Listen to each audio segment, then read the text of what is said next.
नमस्कार दोस्तों, ABC online platform पे मैं डॉक्टर राकेश भाटिया आपका हार्दिक स्वागत करता हूँ। हमारे इस प्लेटफॉर्म द्वारा राजस्थान एवं क्लास संस्कृति से संबंधित कक्षाएं चलाई जा रही हैं, जिनमें मेरे द्वारा आपको पिछली कुछ कक्षाओं में राजस्थानी चित्रकला के बारे में पढ़ाया गया है। उसके अंदर मेरे द्वारा आपको मेवाड़, मारवाड़, हाड़ौती इत्यादि स्कूल्स के बारे में बता दिया गया है। आज उसी क्रम में मैं आपको डुडाड़ के बारे में बताऊंगा।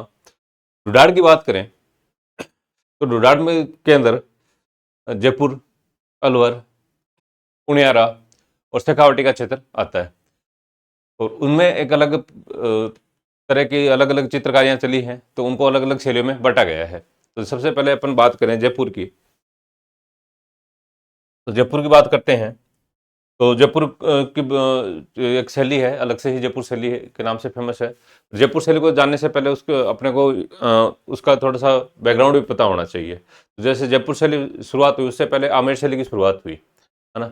तो आमेर शैली, आमेर प्राचीन राजधानी रहा है, कछवा वंश की प्राचीन राजधानी रहा है।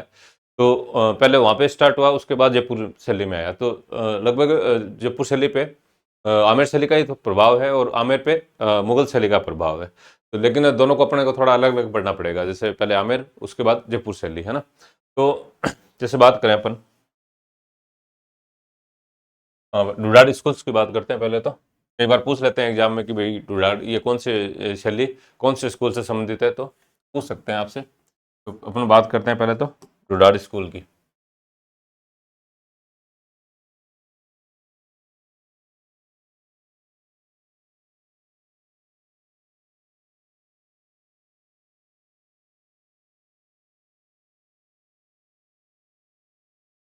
डुडाड़ स्कूल्स की बात करें तो मैंने आपको बताया इसके अंदर जयपुर, अलवर, जयपुर शैली है ना। और जयपुर को जब पढ़ेंगे तो इससे पहले अपने को थोड़ा आमेर के बारे में भी जानकारी होनी चाहिए। अलवर शैली,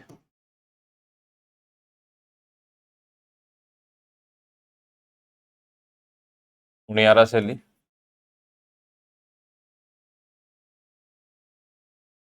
और शेखावटी शैली।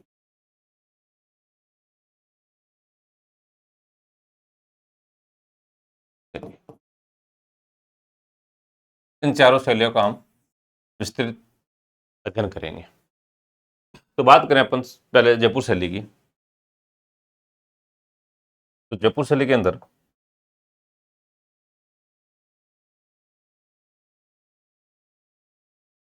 जयपुर शैली से पहले अपन थोड़ा सा आमेर की चर्चा कर लेते हैं।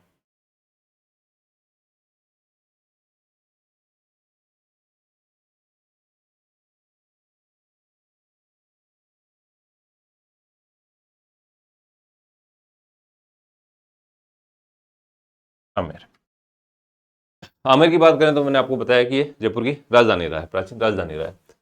तो जो कछवा शासक थे, जयपुर के कछवा शासक, इनका मुगलों के साथ अच्छे संबंध थे। तो ये जो शैली प्रारंभ हुई है, तो इस पे सबसे पहले तो मुगल प्रभाव देखने को मिलता है अपने को। एक तो इस पे क्या है, मुगल प्रभाव, मुगल प्रभाव।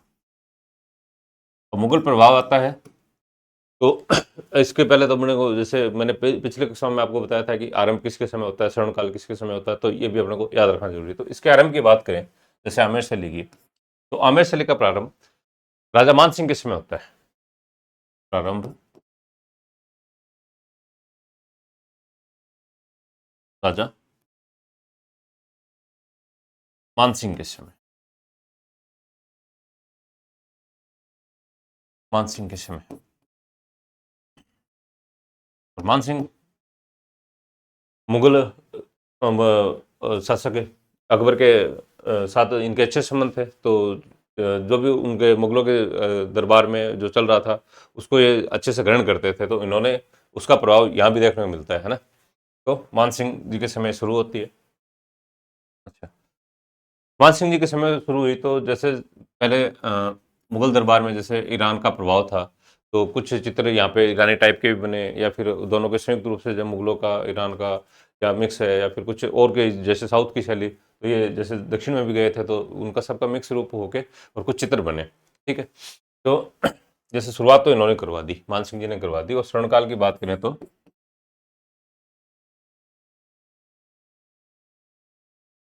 जय सिंह, जय सिंह, ठीक है, जय सिंह के समय का स्वर्णकाल रहा। अच्छा, अब ये शैली अलग क्यों है? ठीक है भाई, ये तो इसमें जयपुर में भी शामिल कर सकते थे, पर इसका एक पहला चित्र मिला है यशोधर चरित्र, है ना, उसका चित्र और जो जयपुर शैली के जो चित्र मिले हैं उनमें थोड़ा सा डिफरेंस मिला है। तो इसलिए पहले बताया गया कि ये पहले बना है ना, और ये बाद में जयपुर शैली में बने हैं। तो पहले आमेर शैली का, तो कई बार आपसे एग्जाम्पल में पूछ लें कि भाई प्रथम चित्र कौन सा है, या आमेर शैली का प्रथम चित्र कौन सा है, तो यशोधर चरित्र आमेर शैली का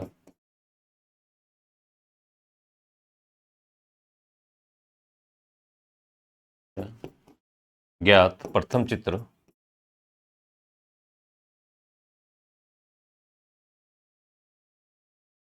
यशोधर चरित्र है। ठीक है, ये याद रख लेना आप, इंपॉर्टेंट है, थोड़ा सा पूछ सकते हैं आपसे पहला चित्र कौन सा है। पहला चित्र भी अपने को याद दिया, पहला शासक कौन है, किसके टाइम उसका स्वर्णकाल रहा है उस शैली का, तो ये अपन थोड़ा सा याद रखेंगे तो ज़्यादा आसानी रहेगी अपने को। ठीक है, मुगल प्रभाव मैंने आपको बता दिया। अच्छा, इसकी खासियतों की बात करें अपन, तो एक तो क्या है, इसने भित्ति चित्र, आमेर के भित्ति चित्र फेमस है। एक विशेषता बताएंगे तो एक तो भित्ति चित्रों को बढ़ावा, ये याद रखना आप, भित्ति चित्र की प्रमुख विशेषता है। ठीक है, ये आप जरूर याद रखना। आपसे पूछ रहे हैं कि जयपुर शैली में शुरुआत कहाँ से होती है भित्ति चित्रों की, ना मतलब इसमें सॉरी, ब्राड स्कूल में भित्ति चित्रों की शुरुआत कहाँ से होती है, तो अपन क्या बताएंगे, आमेर से होती है। मुगल शैली का इस पर प्रभाव हो गया। और इसके अंदर प्रकृति का वर्णन, जो चित्र बने हैं उसमें प्राकृतिक प्रकृति का चित्रण है, प्रकृति का चित्रण, और प्रकृति के चित्रण के साथ साथ जो प्राकृतिक रंग है उनका प्रयोग हुआ है, प्राकृतिक रंगों का प्रयोग जैसे सफेद, किरमिच,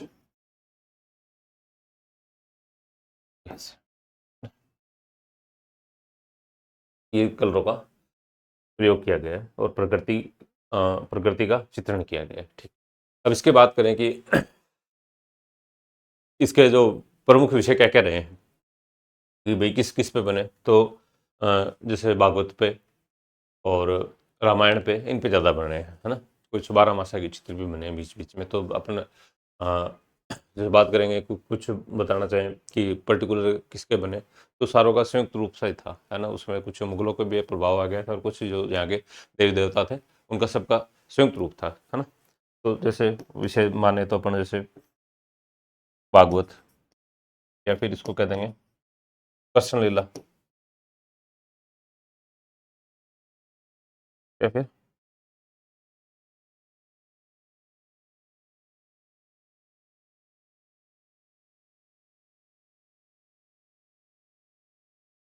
रामायण से रिलेटेड, है ना, ऐसे बन जाए।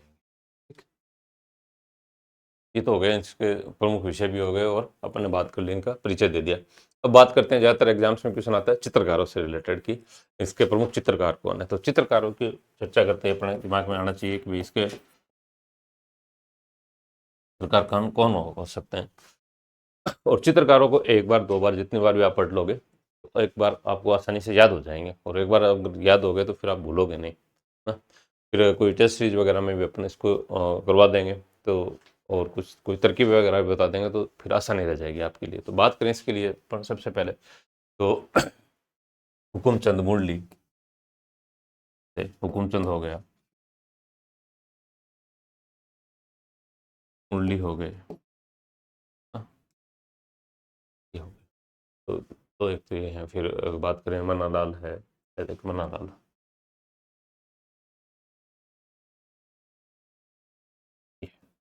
ये आप याद रख लेना। प्रमुख चित्रकार हुकुमचंद है, मुरली है, मन्नालाल है, पुष्पदत्त है,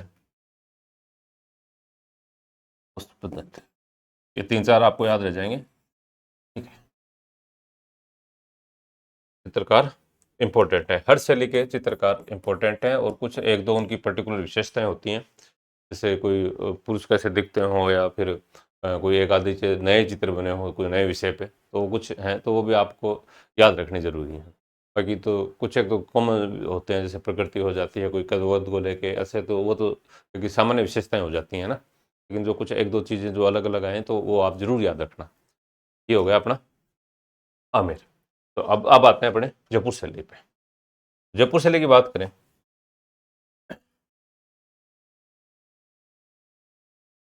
जयपुर शैली, जयपुर शैली का प्रारंभ भी मान सिंह से माना गया है। प्रारंभ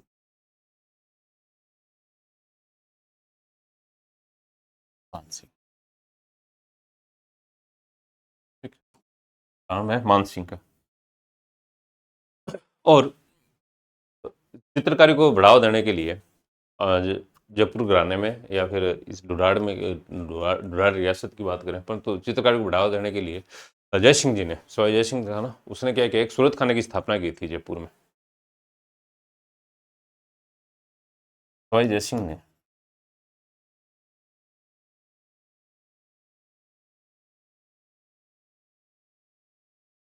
चित्रकारी को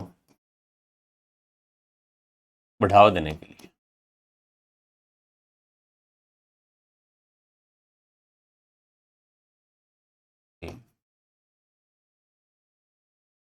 सूरत खाना की स्थापना की।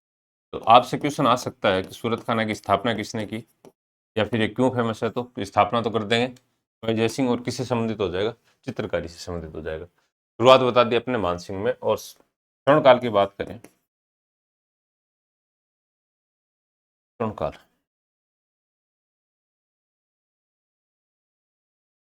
तो सवाई प्रताप सिंह,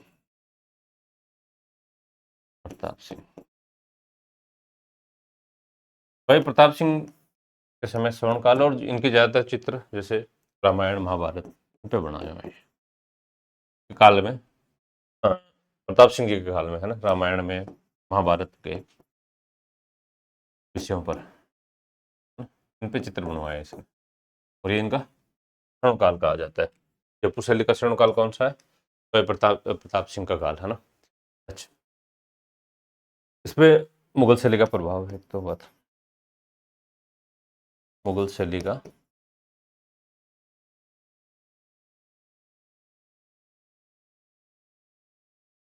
और दूसरी बात, जो आमेर की जो खासियतें थी वो सारी की सारी ये ग्रहण करेगा। ठीक है, तो एक प्रकृति का चित्रण, प्रकृति का चित्रण,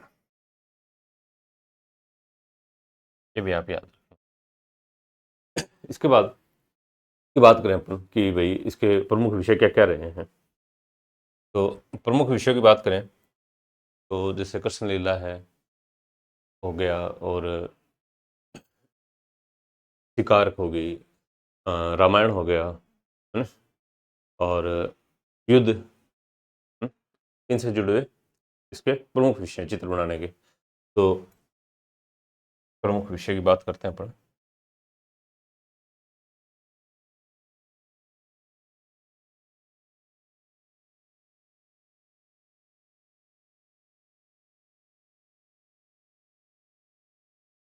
युद्ध हो जाएगा, शिकार,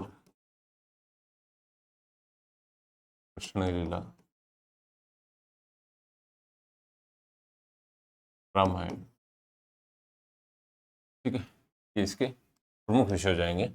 इनसे संबंधित चित्र ज़्यादातर बने हैं। ठीक, अब बात करते हैं अपन कि पुरुष कैसे दिखते थे, या पुरुषों के विचारों की क्या खासियत बनाई गई थी, या महिलाओं की क्या खासियत बनाई गई। तो पुरुषों की बात करें,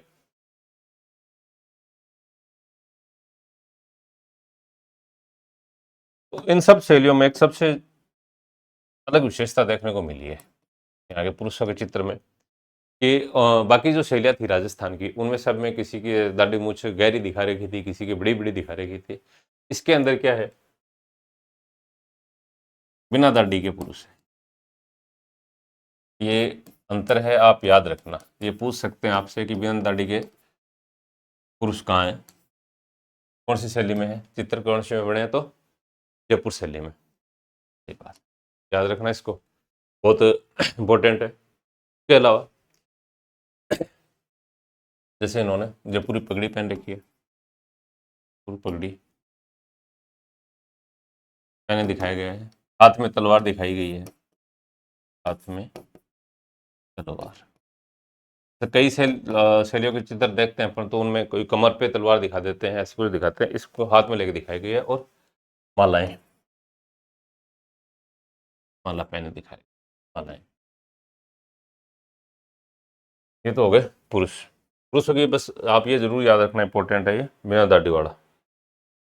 अब बिल्कुल याद रखना, बिना दाढ़ी के पुरुष।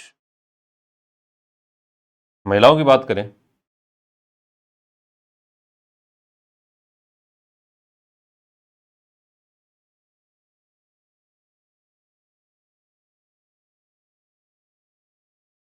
तो उनकी सुडौल शरीर दिखाया गया है, सुडौल शरीर पहली बार। और मछली के समान आंखें, मीन नयन, है ना, मीन। ये तो है ही, मछली की समान आंखें। अगर कुछ याद नहीं रह जाए तो ये तो है ही लगभग। बाकी तो जैसे जोधपुर की थी, उनमें बादाम की सी आंखें, है ना, ऐसे कुछ अलग अलग थोड़ा सा कही है। तो दो तीन ही टाइप हैं, सारी शैलियों में दो तीन टाइप की आंखें हैं। तो एक दो बार उनको देख लोगे तो आप आसानी से कर लोगे, ठीक। और तो शरीर हो गया, मीन नयन हो गए, अंडाकार,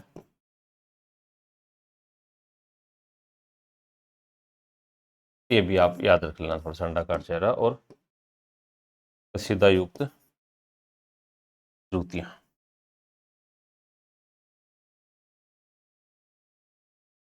सीधाकारी सीधी जूतियां, ठीक। ये महिलाओं की बात होगी। महिलाओं में एक तो जैसे अंडाकार चेहरा हो जाएगा, और एक ये जूतियां, कशीदाकारी जूती, ये इसकी दोनों के अंतर हो जाएंगे थोड़े से। और बात करें तो यहाँ पे जैसे कलर कौन कौन से प्रयोग हुए, तो कलरों की बात करें तो जैसे केसरिया, हरा, लाल,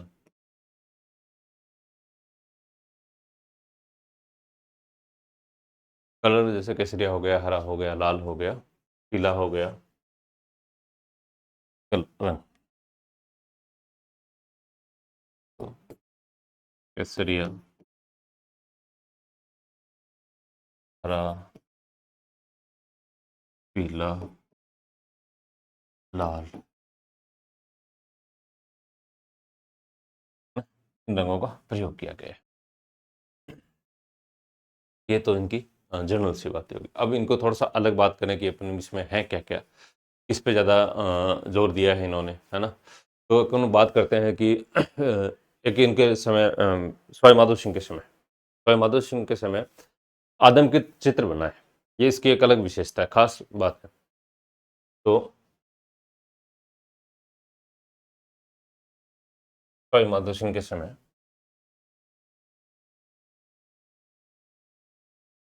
ये इंपॉर्टेंट है, याद रखना आप। माधो सिंह के समय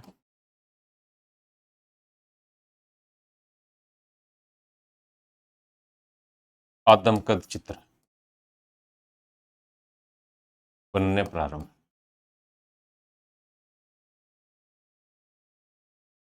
बनने प्रारंभ।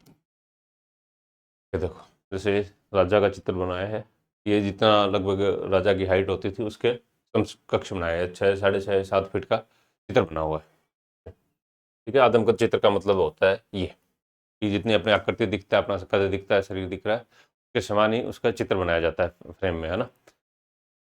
तो ये माधो सिंह के समय प्रारंभ हुआ। तो ये दोनों चीज़ें आप याद रखना, इंपॉर्टेंट है। इसके समय प्रारंभ होता है, माधो सिंह के समय, और आदम का चित्र, ये इस शैली की खास विशेषता है आदमकद चित्र। इंपॉर्टेंट है बहुत, बार बार कई बार एग्जाम्स में पूछा भी गया है, क्वेश्चन आए हैं तो उसमें पूछा गया है कि आदम चित्र किस शैली की विशेषता है। तो अपन ये जरूर बताएंगे कि जयपुर शैली की और किसके समय होती है। तो ये माधव सिंह के समय है ना, माधव सिंह प्रथम है ना, प्रथम के समय ये। इसके अलावा इसके कुछ और चित्र जैसे गीत गोविंद है, कामसूत्र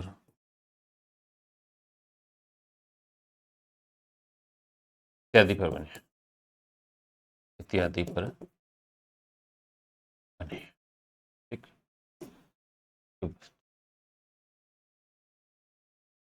और जैसे बता ही रहा था मैं आपको, तो रामायण तो फारसी अनुवाद रजमनामा, ठीक है, रसिक प्रिया,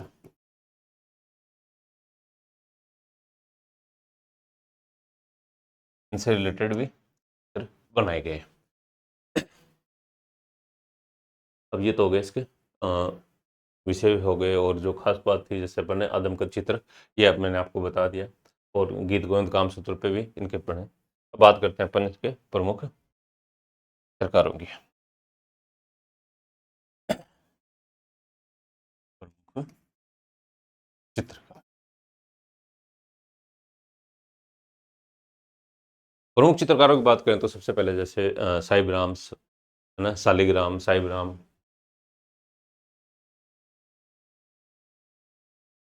इब्राहिम, शालिग्राम, इब्राहिम, शालिग्राम, बक्साराम, रघुनाथ, हीरानंद, रघुनाथ, हीरानंद, त्रिलोक, गोविंद, गोविंदाना, मंगला, राजू, ऐसे फेमस फेमस इसके वो रहे हैं चित्रकार। रामजी दास, रामजी, से अपने कोई चित्रकारों के नाम याद रखने जरूरी हैं, क्योंकि ज़्यादातर क्वेश्चन इसी पे आता है। ठीक है, फिर एक और ख़ास बात है इसकी, जो 1857 में एक जयपुर में एक स्कूल ऑफ आर्ट्स की स्थापना हुई है ना, राम सिंह के समय, 1857 ईस्वी में। ये भी आप याद रख लेना, सवाई राम सिंह के समय, राम सिंह के समय चित्रकारी को बढ़ावा देने के लिए school of arts, school of arts की स्थापना, आर्ट्स की स्थापना, ठीक है, कहाँ, जयपुर में। ये भी आप याद रख लें, ठीक है। तो चित्रकारों के नाम आपने देख लिया ना, साहिबराम, शालिग्राम, रघुनाथ, हीरानंद, त्रिलोक। एक दो बार पढ़ोगे तो हो जाएगा। ये हो गई अपनी जयपुर शैली। अब इसके बाद आता है अपना नेक्स्ट अलवर शैली। तो अलवर शैली पे भी क्या है, जयपुर शैली का ही प्रभाव है ना। ये है अलवर शैली,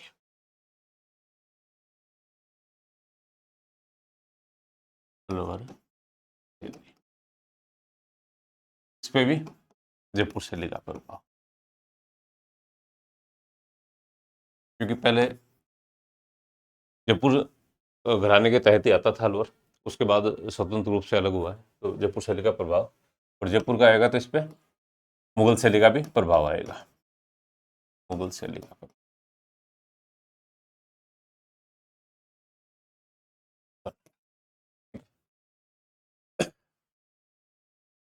और इसको अपन जयपुर शैली की उपशैली भी कह सकते हैं, उपशैली को, अलवर वाले को तो अपन उपशैली भी कहते हैं। इस पे का प्रभाव आ जाएगा। मुगल शैली का प्रभाव देखेंगे। तो मुगल शैली का प्रभाव देखेंगे और जयपुर शैली का प्रभाव देखेंगे तो अपन क्या बताएंगे। और जब मुगल शैली पे ईरान शैली का भी प्रभाव था तो एक कॉमन वाक्य बन जाएगा, जैसे इस शैली पर, कौन सी शैली पे, अलवर शैली पे ईरानी, मुगली व जयपुर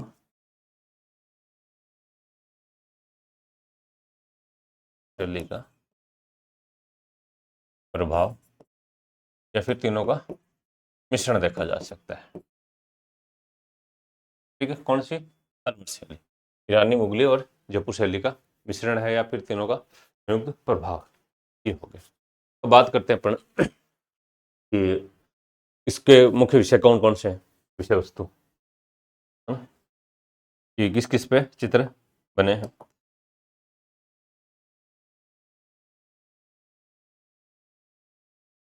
तो इसके भी कृष्णलीला, भागवत, रामलीला, कृष्णलीला और रामलीला, इन दोनों से जुड़े जितने भी प्रसंग हैं उन पे चित्र बने हैं। मेनली तो एक तो ये आपको याद रखना है, ठीक है। और इसके अंदर भी जैसे कृष्ण लीला की बात करें तो जब कृष्ण जी ने जैसे गोवर्धन पर्वत उठा रखा हो, उठा रखा है ना, गोवर्धन पर्वत उठाते हैं तो उसका चित्र है, गोवर्धन पर्वत का, गोवर्धन धारण, पर्वत धारण। जैसे रामलीला की बात करें तो इसमें जैसे राम का धनुष तोड़ना,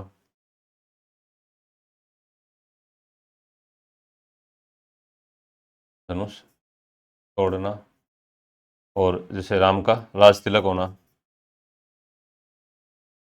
ये इसके प्रमुख विषय रहे हैं, इस पे उन्होंने चित्रकारी की। ठीक, बात करें इसके जैसे और क्या क्या विशेष खासियत क्या रही, तो विशेष खासियतों की बात करें तो इसके अंदर एक तो जैसे जो चित्र बने थे,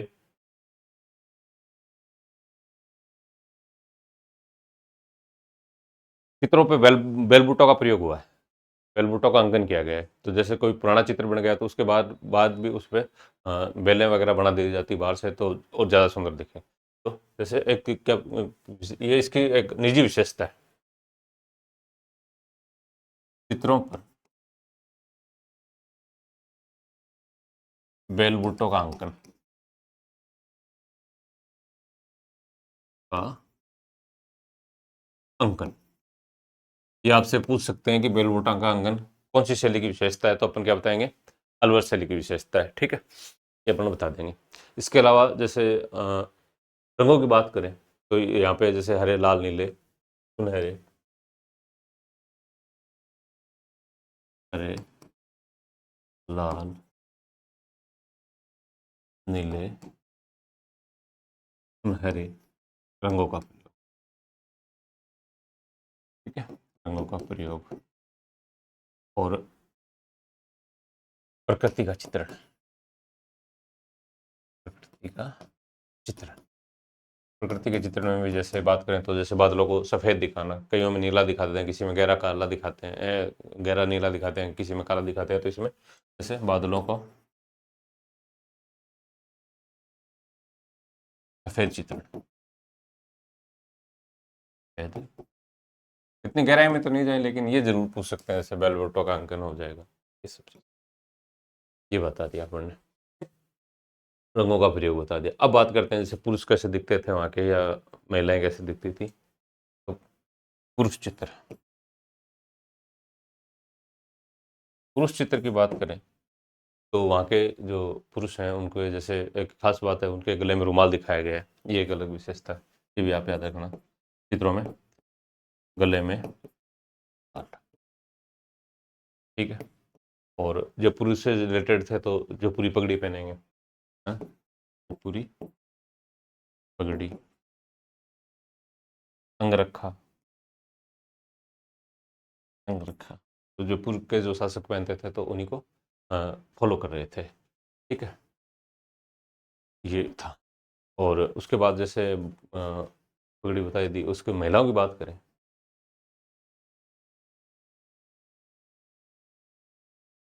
तो महिलाएं हैं जैसे उनका कद, ये जैसे पुरुषों का थोड़ा कद बड़ा दिखाया गया था, तो कद छोटा, महिलाओं का कद,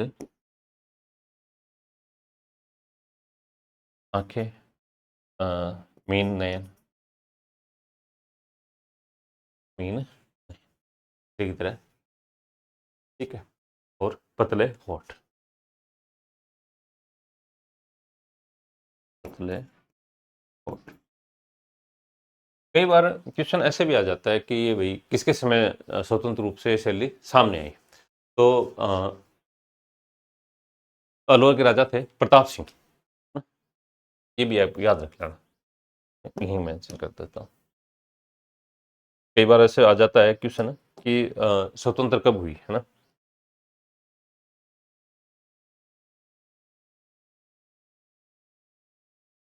1775 ईस्वी में राव प्रताप सिंह के समय, प्रताप सिंह के समय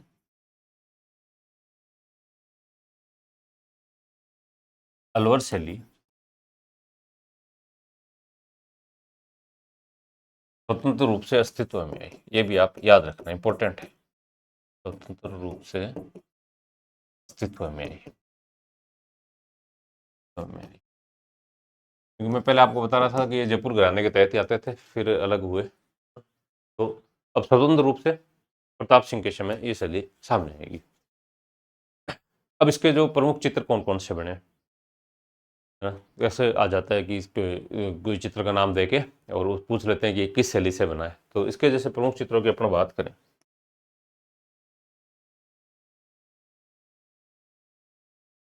प्रमुख चित्र, प्रमुख चित्रों में जैसे एक तो अ, वेश्याओं के चित्र बने, वेश्याओं के या गणिकाओं के चित्र,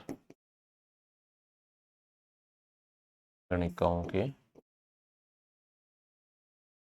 पहली बात, गणिकाओं के वेश्याओं। तो उस समय शिव सिंह जी शासक थे, शिव सिंह के समय बने। कई बार पूछ लेते हैं कि भाई किसके काल में बने, तो शिव सिंह के काल में बने। एक तो ये इसका अलग है, कई बार आज आ जाए क्वेश्चन की गणिकाओं के चित्र कहाँ बने, ठीक है। उसके अलावा एक इस शैली की, अलवर शैली की एक खास विशेषता रही है कि इसके हाथी दांत पर चित्रकारी की गई है, ठीक है। और हाथी दांत पर चित्रकारी का करने का कार्य एक चित्रकार हुए मूलचंद, उन्होंने प्रारंभ किया है। तो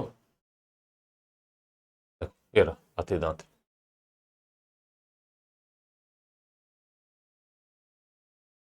हाथी दांत ना, तो इसकी विशेषता है अलवर शैली में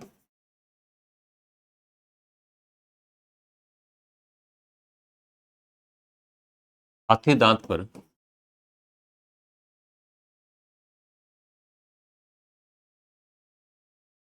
चित्रकारी प्रारंभ की गई, प्रारंभ की गई, जो इसकी निजी विशेषता है ना, तो निजी विशेषता ये दूसरी शैलियों में आपको देखने को नहीं मिलेगा, हाथी दांत वाला विशेषता, ठीक है। तो ये देखिए, ये हाथी दांत पे ये चित्र बने हुए हैं, कोई पशु पक्षियों के सबके, तो ये हाथी दिखा रखा है, तो ये कुछ बैल वगैरह सारे अंकित कर रखे हैं, ठीक है। ये हाथी दांत है, हाथी दांत।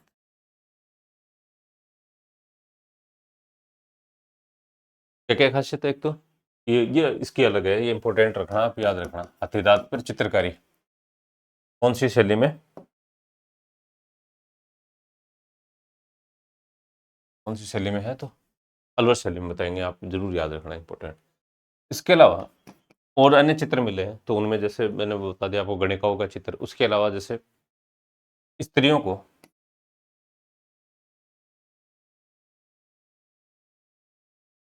नफीरी वादन करते हुए दिखाया गया है, नफीरी वादन करते हुए दिखाया गया है। ये भी फेमस चित्र है, ऐसे भी आ सकता है आपसे, नफीरी वादन करते हुए किसमें दिखाया गया है, तो ये भी आप याद रखना अलवर शैली में। जैसे इस चित्र में देखो, ये बजा रही है महिला, फेरी वादन कर रही है, सुशीर वाद्य यंत्र होता है ना फेरी, उसको बजाते हुए इसको दिखाया गया है चित्र में, है ना। इसके अलावा ज़्यादातर स्त्रियों से रिलेटेड की चित्र बने हैं उसमें हम वहाँ पे, तो महिलाओं को, स्त्रियों को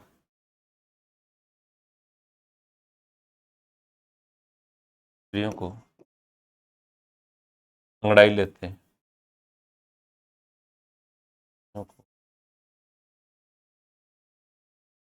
अंगड़ाई अंगड़ाई लेते हुए,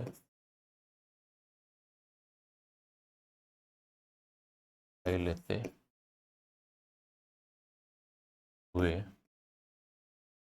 तथा पैरों से कांटा निकालते हुए दिखाया गया है। पैरों से कांटा निकालते हुए दिखाया गया है, दिखाया गया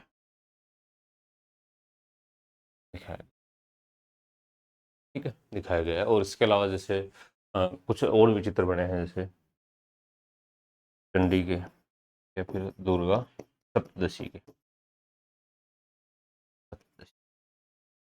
इनसे भी रिलेटेड भी चित्र बने हैं। इसके अलावा जैसे मैंने आपको स्टार्टिंग में बताया था कि कुछ जैसे गोवर्धन पर्वत का चित्र बताया था मैंने, कृष्ण जी को गोवर्धन पर्वत उठाए हुए, चलो वो भी मैं यहीं मेंशन कर देता हूँ।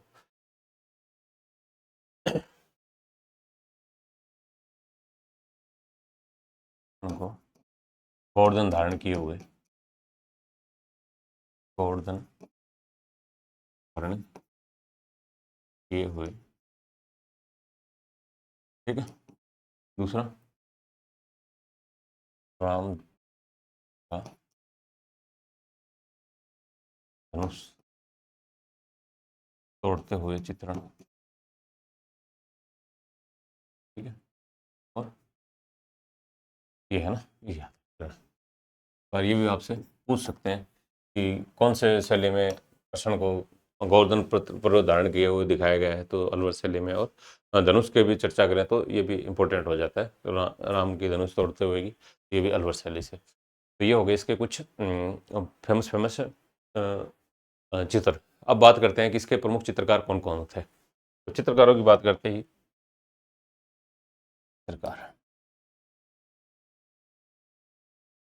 चित्रकारों के नाम, चाहे दिनेश बोर्ड हो चाहे आरपीसी हो, उनका फेवरेट है।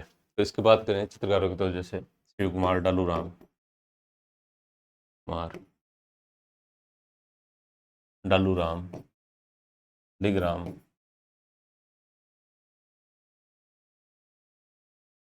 दिगराम, बलदेव सहदेव, बलदेव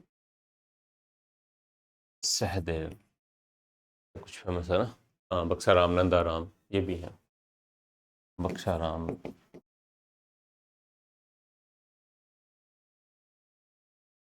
नंदाराम, ऐसे और भी कई हैं, पर ये इतने से आप याद रखना, अच्छा शाद हो गए तो इतने आपको याद रह जाएंगे तो बहुत है। इनके अलावा जैसे गुलाम अली, गुलाम अली, ये उस समय का काफी फेमस चित्रकार रहा है विनय सिंह के समय, विनय सिंह के समय, ठीक है। कई बार पूछ रहे हैं गुलाम अली किसके समय, तो विनय सिंह के समय था। उन्होंने कई उर्दू के जो पुस्तकें हैं, उनकी गज़लें हैं, उनको देख के या फिर उनको देख के कोई कई चित्र बनवाए विनय सिंह के समय, ठीक है। ये हो गया अपना अलवर शैली। अब अपना आता है नेक्स्ट उनियारा, उनियारा शैली।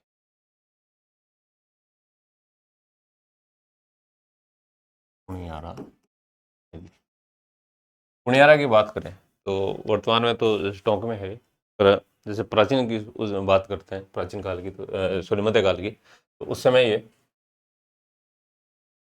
जयपुर व बूंदी रियासत की सीमा पर था, रियासत की सीमा पर था, पहली बात।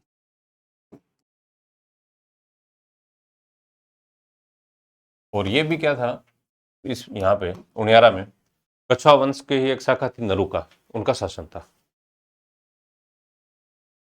नरुका वंश का शासन। नरुका थे कौन? वैसे तो कछुआओं की एक शाखा थी, कछुआ वंश से रिलेटेड शाखा होगी। ठीक है, तो एक तो ये बॉर्डर पे हो गया और फिर ये कछुआओं से रिलेटेड हो गया, तो इस पे बूंदी और उसके जयपुर शैली का प्रभाव रहेगा, तो ये आप याद रखना इस पे, जयपुर व बूंदी शैली का प्रभाव, बूंदी शैली का,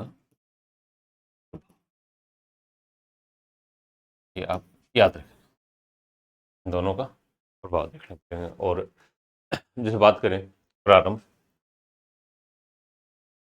इस शैली का प्रारंभ सरदार सिंह के समय, राजा सरदार सिंह, राव सरदार सिंह,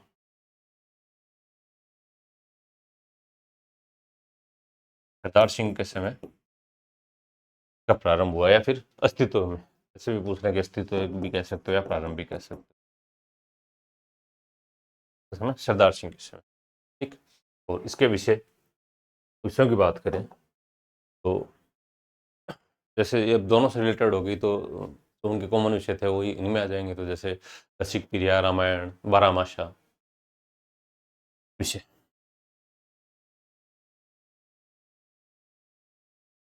विषयों की बात करें, विषय वस्तु, तो रामायण, रसिक प्रिया, बारामासा, राग रागिनियां, राग रागिनियों के चित्र हैं,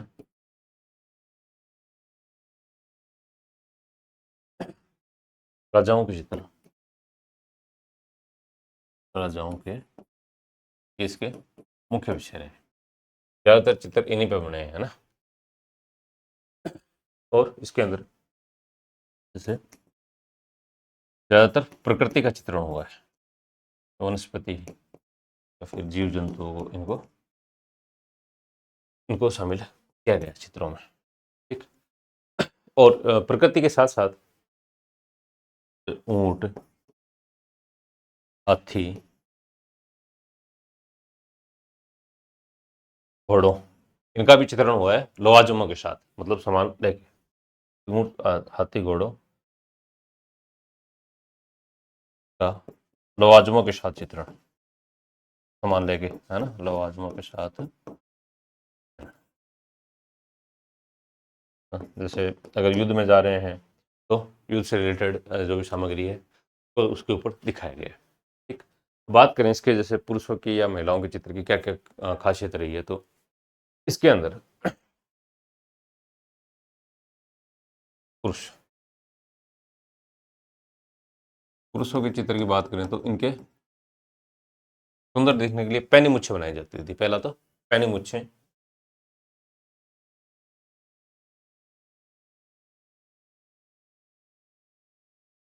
गोल नाक,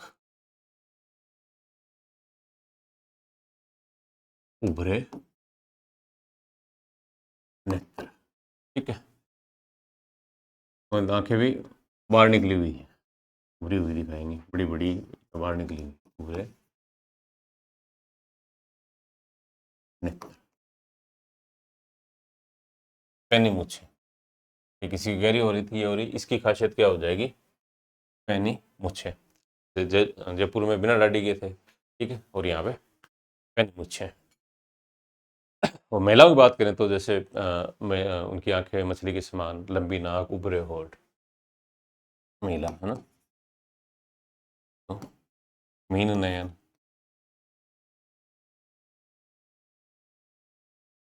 लंबी नाक, पुरुषों की गोल है, इनकी लंबी है, लंबी नाक, उभरे होठ,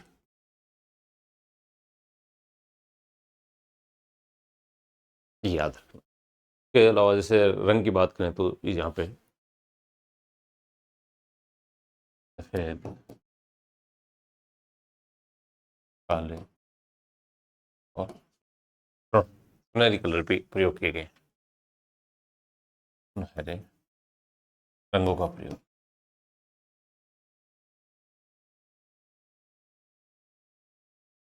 रंगों का प्रयोग, सुनहरे रंगों का प्रयोग। इसके अलावा जैसे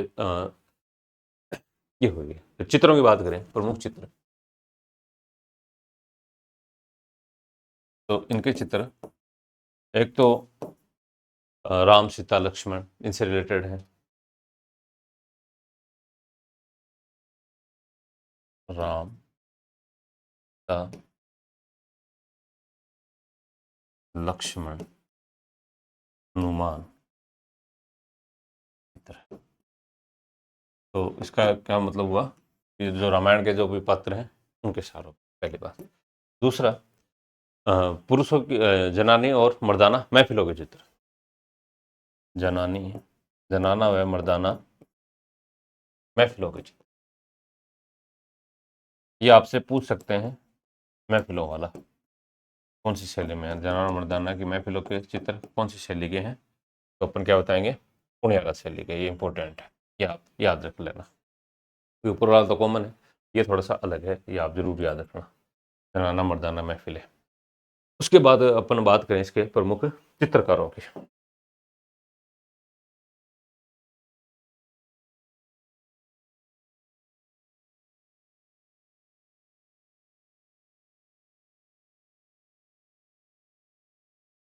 चित्रकारों में तो जैसे पहले राम लखन हो गया, मीर बख्श हो गया, भीमा हो गया, धीमा हो गया। राम लखन, मीर बख्श, धीमा,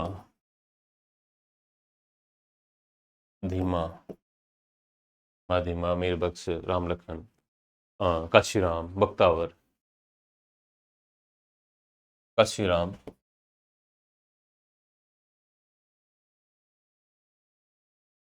बख्तावर, ठीक है। तो कौन कौन से हो जाएंगे, जैसे लक्ष्मण हो गया, राम हो, सॉरी, राम लखन हो गया, मीर बख्श हो गया, भीमा हो गया, धीमा, और बख्तावर। ये हो गए फेमस फेमस ये चित्रकार हो गए। ठीक है, अब बात करते हैं अपन अगले आता है अपना शेखावटी शैली। शेखावटी शैली पे भी इनका सबका कॉमन प्रभाव आ जाएगा। तो जो जयपुर घराने में से रिलेटेड था, तो सारे कॉमन प्रभाव आएंगे।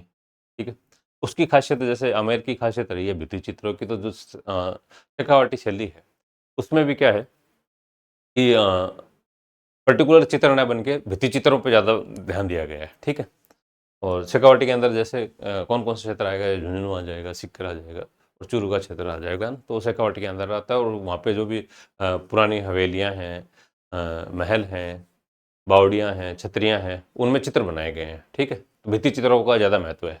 और शेखावटी शैली को ओपन आर्ट शैली कहा जाता है ना, ओपन आर्ट शैली। तो अपने बात करते हैं अपना शेखावटी शैली। अगली है अपनी शेखावटी शैली। शेखावटी शैली की बात करें तो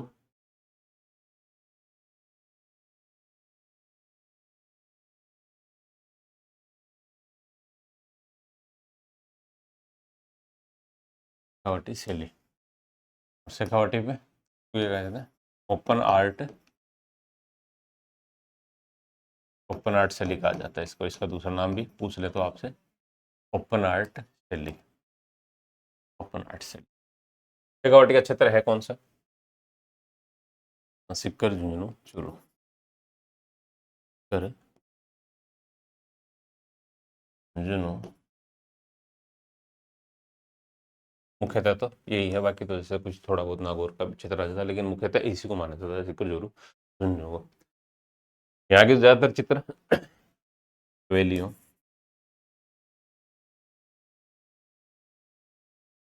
महलों, स्त्रियों, बावड़ियों, बावड़ियों पर भित्ति चित्र। खासियत क्या है इनकी, भित्ति चित्र। ये देखो, ये किसी एक हवेली का चित्र है, ये देख रहे हैं आप इसमें, गेट के ऊपर भी जैसे देवी देवताओं के चित्र बना दिए हैं। ये बीच में एक चित्र दिख रहा है आपको, जैसे समुद्र मंथन हो रहा है ना, उसका चित्र बनवा दिया, तो मतलब ये देवी देवताओं से रिलेटेड भी हो गए। यहाँ पे जैसे एक पुरुष को हाथ में हथियार लेके और बड़ी बड़ी दाढ़ी मूछ है, तो ये भी एक दूसरे का हो गया, मतलब ताकतवर दिखा रहा है, या फिर किसी दूसरी शैली से ले लिया गया है। इसमें भी जैसे ये एक महिला का चित्र है, हाथ में फूल लिए हुए, तो सुंदर चित्रण है। तो मतलब कई शैलियों का मिक्स रूप है, और ये सारे एक ही, जैसे ये एक है हवेली का चित्र है, तो हवेली में दीवार पे ये सारी चीज़ें बनवाई गई हैं। तो जैसे मुख्य विषय की बात करें, तो जैसे अपन कह देंगे कि धार्मिक चित्र। अच्छा, इसके मुख्य विषय की बात करें, मुख्य विषय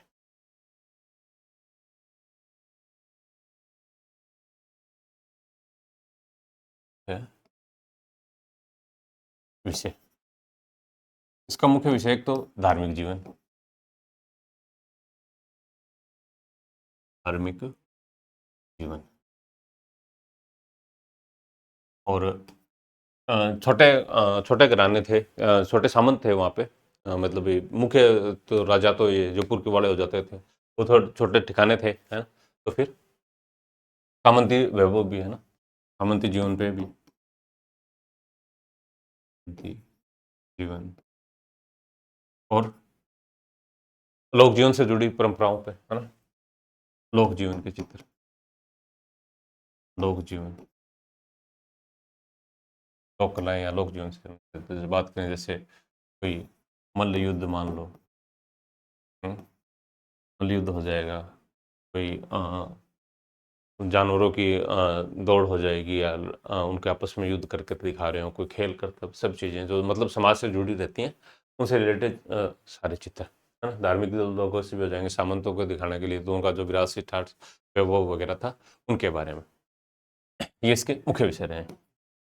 इसमें मुख्यतः चित्रों के अंदर नीले व गुलाबी रंग की प्रधानता रही है। नीले व गुलाबी रंग की प्रधान,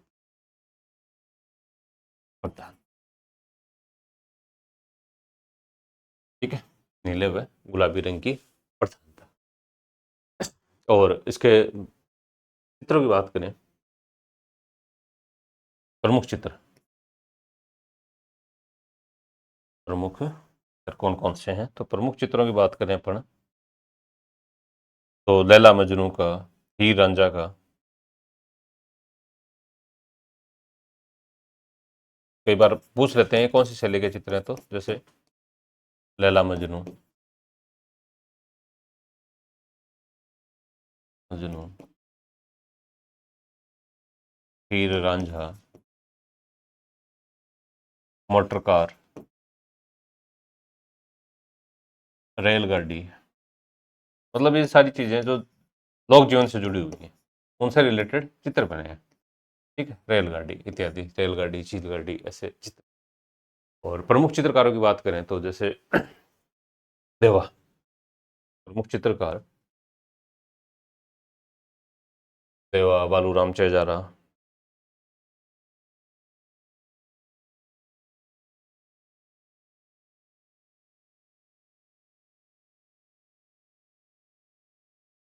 चित्रकार, चित्रकारों की बात करें तो देवा, बालूराम चेजारा,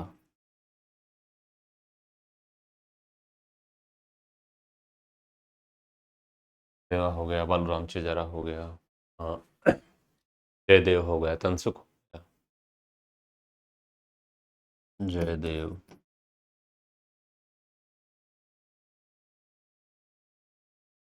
है ना, ये कुछ समय के प्रसिद्ध चित्रकार हैं, ठीक है। तो ये आप याद रखना। और ये इन भित्ति चित्रों को बनाने के लिए कई प्रकार की पद्धतियां काम में ली जाती थी, है ना, जैसे अलागिला हो गया, फ्रेस्को, फ्रेस्को स्टेको हो गया, फ्रेस्को बुर्नो हो गया, अराइस हो गया, पणा हो गया, ऐसे कई विधियां काम में ली जाती थी। तो उनके बारे में मैं जैसे आगे आपको पढ़ाएंगे, लोक कला वगैरह पढ़ाएंगे, तो उसके बारे में चर्चा करेंगे, ठीक है। तो ये अपने आज तक की कक्षा में राजस्थान की चित्रकला से जुड़ी हुई सभी शैलियाँ पूरी हो चुकी हैं। ठीक है, मुझे उम्मीद होगी कि पिछले 2-3 ये हमारी तीसरी क्लास थी। तो उसमें मैंने पूरा प्रयास किया है कि जो भी एग्ज़ाम से रिलेटेड या फिर जितने भी गहराई में जा सकते थे, उनसे संबंधित सारी चीज़ें मैंने बताने का पूरा प्रयास किया और उम्मीद है कि आपको अच्छा भी लगा होगा।